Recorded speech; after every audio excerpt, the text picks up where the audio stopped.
So hello friends and welcome back to our channel alpha classes. ठीक है, तो मैं सब दिव्यांश भारद्वाज क्लास 6 की जो मैं यहाँ पे आपको हिस्ट्री करा रहा हूँ। चैप्टर 6 हमारा स्टार्ट हो चुका था कल। उसका हम शुरू के जो पैराग्राफ थे यानी कि हम क्या कंप्लीट कर चुके थे, हम कंप्लीट कर चुके थे बुद्धिज्म। ठीक है ना, महात्मा बुद्ध के बारे में हम कल कंप्लीट कर चुके थे। उसी में एक किस्सा गौतमी की कहानी है, वो भी हम वहां पे कंप्लीट कर चुके थे। जो आज हम कंप्लीट करेंगे वो हम कंप्लीट करेंगे उपनिषद। ठीक है ना, उपनिषद के बारे में आज हम कंप्लीट कर लेंगे। जो 6 दर्शन है उनके बारे में पढ़ेंगे थोड़ा सा। एक वाइस वैगर की एक कहानी है वो पढ़ेंगे, और एक पन्नी जो हमारे एक संस्कृत ग्रामर है, ग्रामर के विद्वान है, उनके बारे में पढ़ेंगे। ठीक है ना, और जैनिज्म और उससे आगे का कंटिन्यू कल से करेंगे। ठीक है ना, तो उपनिषद उपनिषद वर्ड से जो पहला जो मेरा जो माइंड स्ट्राइक करता है वो स्ट्राइक करता है क्या कि ये कब बनने शुरू हुए आपके उत्तर ऋग्वैदिक काल में। उत्तर ऋग्वैदिक पीरियड में बनने शुरू हुए। कब? पोस्ट ऋग्वैदिक में। पोस्ट ऋग्वैदिक में यानी कि ऋग्वैदिक काल के बाद जितने भी आपके मैंने क्या कहा था कि ऋग्वैदिक काल की जो हमें जानकारी मिलती है वो किससे मिलती है? ऋग्वेद से मिलता है। लेकिन पोस्ट ऋग्वैदिक में आपके सामवेद, अथर्ववेद, यजुर्वेद और आपके जितने भी पुराण है, उपनिषद हुए, अरण्यक हुए, सब पोस्ट ऋग्वैदिक में बन रहे थे। तो सबसे पहले जो उपनिषद से मेरे को ध्यान जाता है वो क्या जाता है कि उत्तर ऋग्वैदिक काल में बने। शाब्दिक अगर इनका शाब्दिक अर्थ देखें कि इसका भाई मीनिंग क्या होता है, इस वर्ड इनका वर्ड मीनिंग क्या होता है, तो होता है गुरु के समीप बैठना। ठीक है, गुरु के समीप बैठना है, गुरु के समीप बैठकर ज्ञान प्राप्त करना। ठीक है ना, इसका शाब्दिक अर्थ ये है। ठीक है ना, तो अब हम बात करें कि भाई जो ये थे ये बने क्यों थे। ठीक है ना, अगर हम बात करें कि भाई ये बनने उपनिषद की रचना क्यों हुई। ठीक है ना, बता दिया मैंने मीनिंग, गुरु के समीप बैठना इसका मीनिंग होता है इस वर्ड का, उपनिषद का। ठीक है ना, तो अब जब हम बात करें कि भाई ये बनने क्यों शुरू हुए, तो देखो जब महात्मा बुद्ध और जो आपके महावीर स्वामी थे, जब ये ज्ञान प्राप्ति कर रहे थे ना, उसी समय ऐसे बहुत से विद्वान थे जो अलग अलग प्रश्न के उत्तर ढूंढ रहे थे। यानी कि यूनिक क्वेश्चंस के जो आंसर्स थे वो ढूंढने की कोशिश कर रहे थे। लाइक कि भाई मृत्यु के बाद जीवन है तो कैसा है। ठीक है ना, यज्ञ असलियत में कुछ यज्ञों का जो है वो असलियत में कुछ काम है, कुछ उपयोग होता है, या सिर्फ एक ही बस सिर्फ एक मन की शांति है। ठीक है ना, ऐसे बहुत से क्वेश्चन को जानने के लिए बहुत से विद्वान बहुत उत्सुक हो रहे थे। ठीक है ना, कुछ विद्वानों का मानना ये था, उनमें से कुछ विद्वानों का मानना ये था, ठीक है ना, उनमें से जो मतलब कि एक तरीके से जो ध्यान में थे, उनमें से कुछ का मानना ये था कि पृथ्वी पे कोई तो चीज ऐसी है जो स्थिर है, जो स्थायी है, मतलब कि जिसे मिटाया नहीं जा सकता, जो परमानेंट है। ठीक है ना, there is one thing that always permanent after the death और बिफोर द डेथ। ठीक है ना, तो उन्होंने कहा कि मृत्यु के बाद भी वो चीज वैसी की वैसी ही रहती है। ठीक है ना, तो उन्होंने इसका वर्णन आत्मा से कर दिया। किससे? आत्मा। दे कॉल्ड इट आत्मा यानी कि सोल।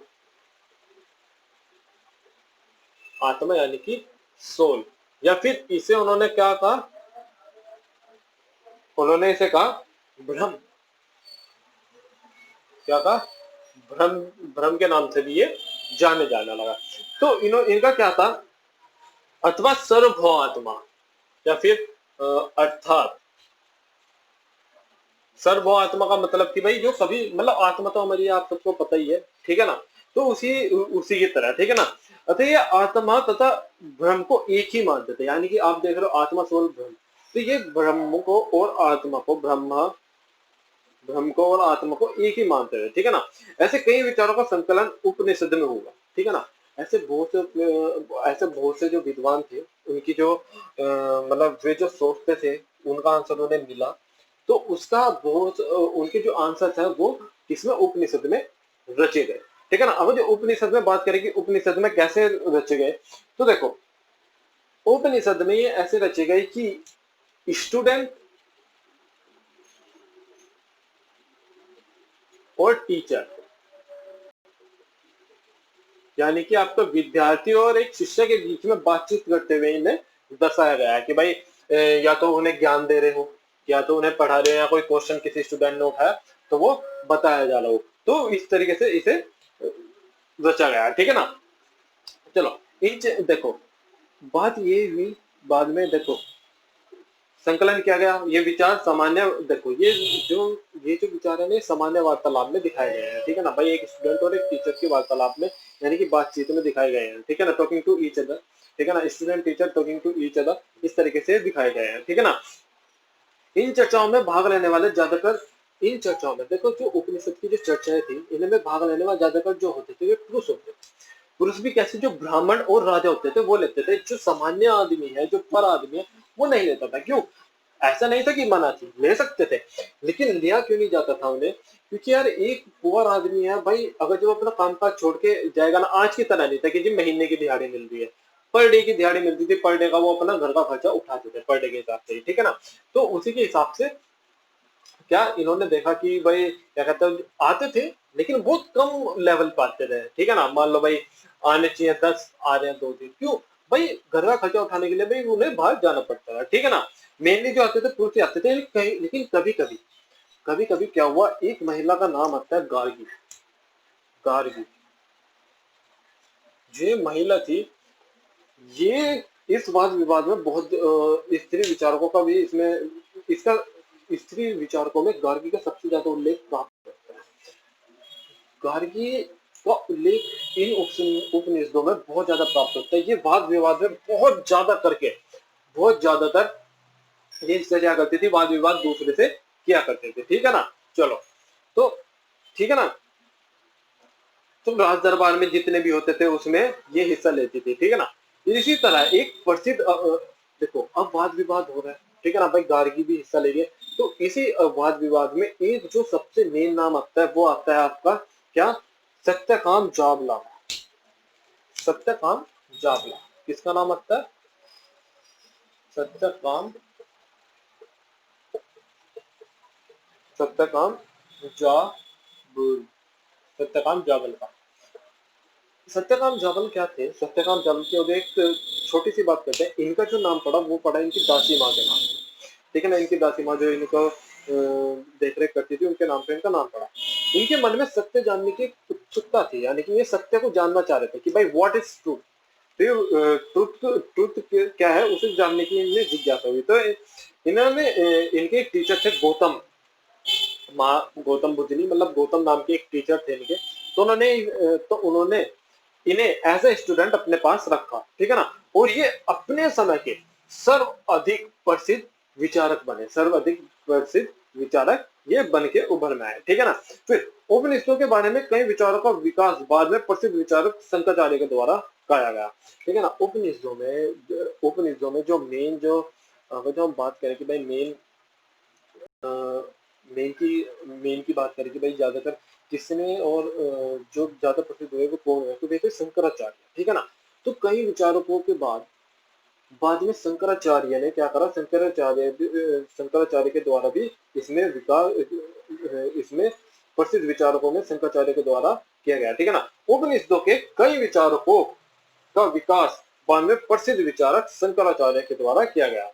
बहुत से विचारक जो उपनिषदों में बहुत से विचार है वो बाद में शंकराचार्य जो हमारे प्रसिद्ध विचारक थे उनके द्वारा भी किया गया, ठीक है ना। जो मेन नाम है वो मैं बता देता हूँ, ठीक है ना। एक तो सत्यकाम जागी, ठीक है ना। एक हुआ गार्गी। गार्गी एक स्त्री विचारक थी, ठीक है ना। स्त्री जो वाद विवाद, एक स्त्री थी जो वाद जो वाद जो वाद विवाद में हिस्सा लेती थी उपनिषदों में, ठीक है ना। नाम ध्यान रखना क्योंकि ये एक दो महिला, मतलब एक दो महिला ही थी, उनमें से मेन थी गार्गी, ठीक है ना। सत्यकाम जावल, ये इनकी मैंने आपको कहानी बता दी कि ये प्रसिद्ध विचारकों में से एक थे अपने टाइम पे, ठीक है ना। अब बात करेंगे हम क्या, अब हम बात करेंगे छह दर्शन की। एक वाइस वगैरह की कहानी और पंडित जो हमारे संस्कृत ग्रामीण थे, ठीक है ना। चलो क्या कंप्लीट कर गए हम, उपनिषद कंप्लीट कर चुके हैं, ठीक है ना। 10-15 मिनट की वीडियो होगी ज्यादा से ज्यादा। बात करते हैं छह दर्शनों की, ठीक है ना। देखो छह दर्शन में जो छह दर्शन इस तरीके से है। सबसे पहले आता है वैशेषिक, फिर आता है आपका न्याय, third one is Sankhya, fourth one is योग, फिफ्थ वन इज पूर्ण मीमांसा और सिक्स्थ है वेदांता, वेदांत या फिर उत्तर मीमांसा। देखो इंग्लिश में भी नाम सेम है, ठीक है ना, इंग्लिश और हिंदी दोनों में नाम सेम, ठीक है ना। तो देखो वैसे तो अगर जो एक एक दर्शन के बारे में पढ़े तो बहुत बड़ा है, बहुत काफी इतना बड़ा है, मानो कि आई थिंक कि एक बुक का एक दर्शन के, ठीक है ना। तो पूरा नहीं पढ़ेंगे भाई, आपका ऑब्जेक्टिव ऑब्जेक्टिव के हिसाब से ही पढ़ रहे हैं, ठीक है ना, क्लास 6 के लेवल पे ही पढ़ रहे हैं, ठीक है ना, आगे आगे हम देख लेंगे, ठीक है ना।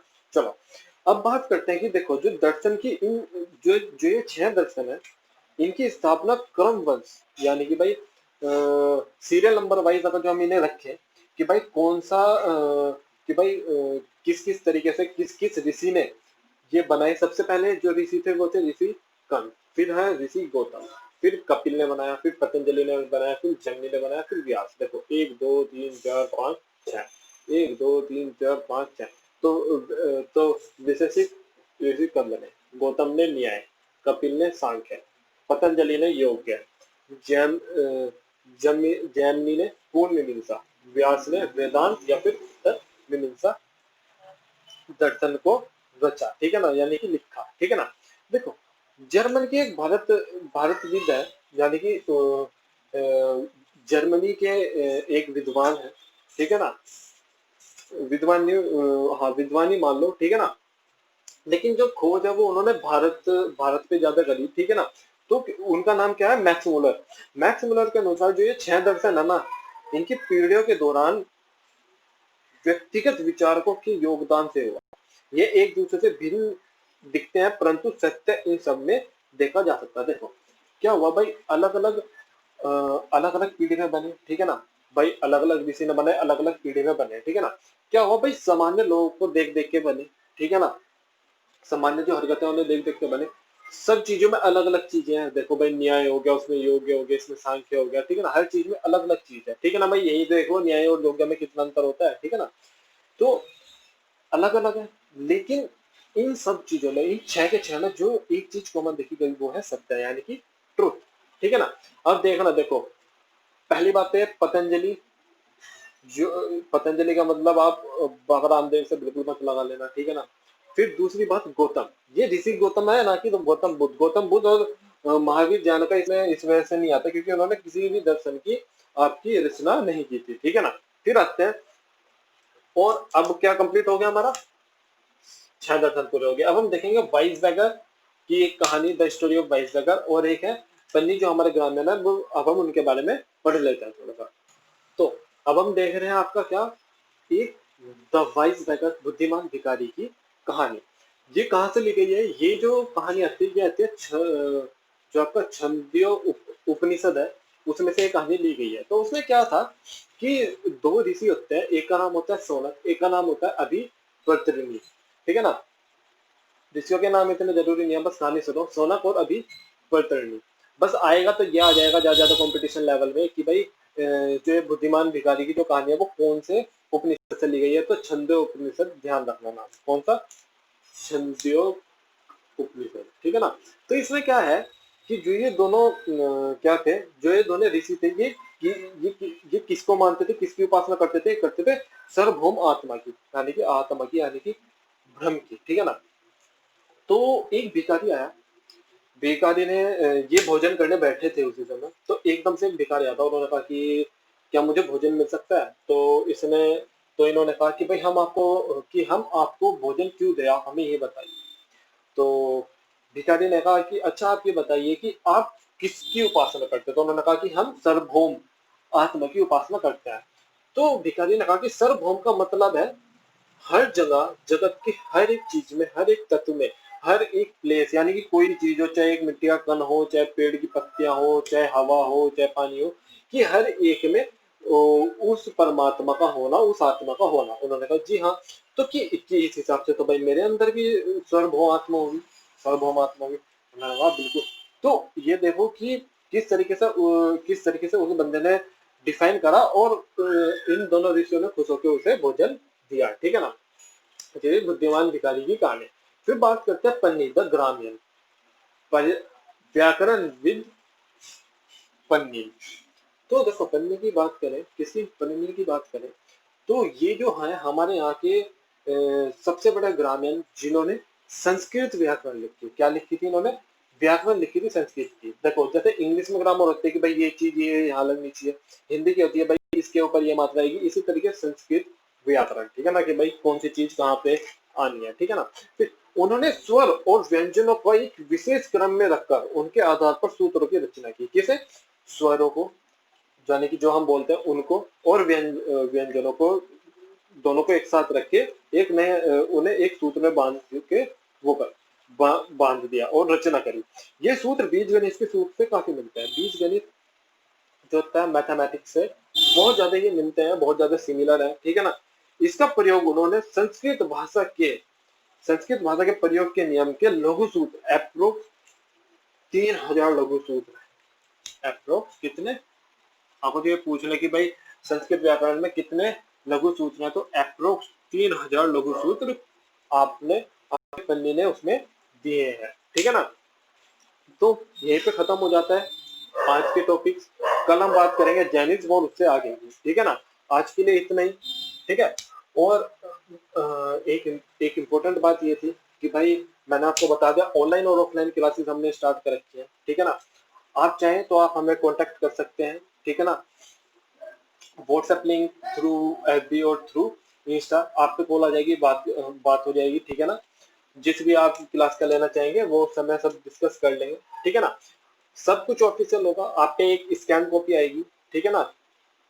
फीस वगैरह की सब ओरिजिनल होगा, डोंट वरी, ठीक है। और सबसे बड़ी बात यह है कि जो इसमें है थोड़ा सा वो ये है कि ये फ्री है इकोनॉमिकली भी, जो वीक है बच्चे उनके लिए, क्योंकि बहुत से बच्चे ऐसे होते हैं जो पढ़ना चाहते हैं लेकिन उन पे ट्यूशन के लिए वगैरह के लिए पैसे नहीं होते, तो ठीक है वो हमारे से कांटेक्ट कर सकते हैं, ठीक है ना। @ऑफिशियल ऑफिशियल OHAC के नाम से, ठीक है ना। ऑफिशियल OHAC के नाम से। देखो ध्यान से करना, ठीक है ना। मेरा नाम दिव्यांश है, ठीक है ना। हो सके तो थ्रू वीडियो कॉल करने की कोशिश करना, क्योंकि वीडियो कॉल पे आप मेरा चेहरा देख सकते हैं, ठीक है। या तो मैं हूंगा या जो भी बंदा आपसे बात करेगा उसका मैं आपको फोटो दूंगा। वैसे फोटो नहीं, एक आईडी कार्ड होगा उनपे, वो आईडी कार्ड आप तक पहुंच जाएगा, ठीक है, ओरिजिनल, ठीक है ना। चलो आज के लिए इतना ही। Thank you, have a nice day, have a good day, thank you.